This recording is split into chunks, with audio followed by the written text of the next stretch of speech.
Саламатсыздар ма, құрметті оқушылар? Adobe Photoshop бағдарламасымен жұмыс істеуді арман қарай жалғастырамыз. Бүгін біз жаңағыдай Photoshop'тың рамкалары дейді, орысша рамкаларымен танысамыз, және осы рамкаларды күнделікті өмірде қалай қолдануға болатынын қарастырайық. Мысалы, интернеттен мынандай рамканы Юлий Цезарь, яғни Италияның, Римнің, бұрын Рим еді ғой, Рим кезінде Рим патшасы Цезарьдың рамкасын алдық. Мысалы, осыған келесі бір актердің бейнесін алайық. Мысалы, Ален Делон. Енді осы Ален Делонның мына бас бейнесін мына суретке келіп қою керек, рамкаға.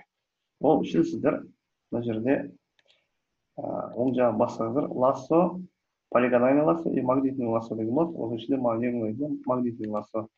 Магнитный лассоны аламыз, және өзімізге қажетті облысты былай жаңағыдай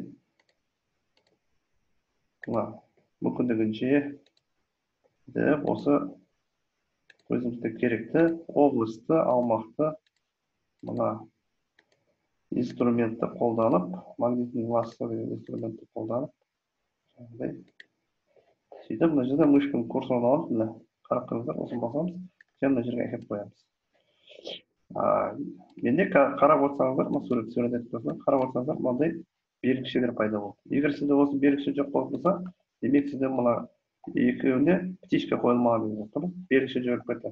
Птичканы қоямыз. Белгіші қайтадан пайда болды. Әлбетте бастың бейнесі біздің рамкада үлкен. Сондықтан оны кішірейту үшін жанына барғанда мынандай белгіші шығады. Стрелканы. Өзімізге керекті облысты бүйтіп кішірейтіп аламыз. Мүмкіндігінше кішірейтіп аламыз. Мынау рамкадегі ақ бейненің орнына әкеліп қоюымыз керек. Көрдіңіздер ғой? Мүмкіндігінше созып, мына.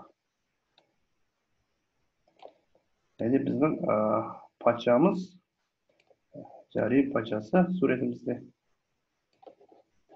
Қайтадан мына курсорды басу міндетті. Себебі применять трансформация де применить.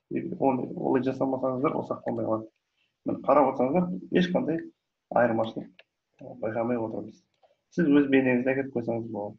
Достарыңызбен жаңағыдай ойнап, мысалы, олардың суреттер істеп беруге болмаса, бір жаңағыдай туындыңызды жасап, оны жаңағыдай түрлі түсті принтерде шығарып дегендей. Әртүрлі жаңағыдай жұмыстар жасауыңызға болады екен. Көрдіңіздер ғой? Осылай. Ал осымен сабағымыз аяқталды. Photoshop'қа жұмыс жасау әлі жалғасын табады. Сау саламатты болыңыздар. Подписаться етуді ұмытпаймыз, оқушылар. Және сұрақтарыңызды комментарий жазыңыздар.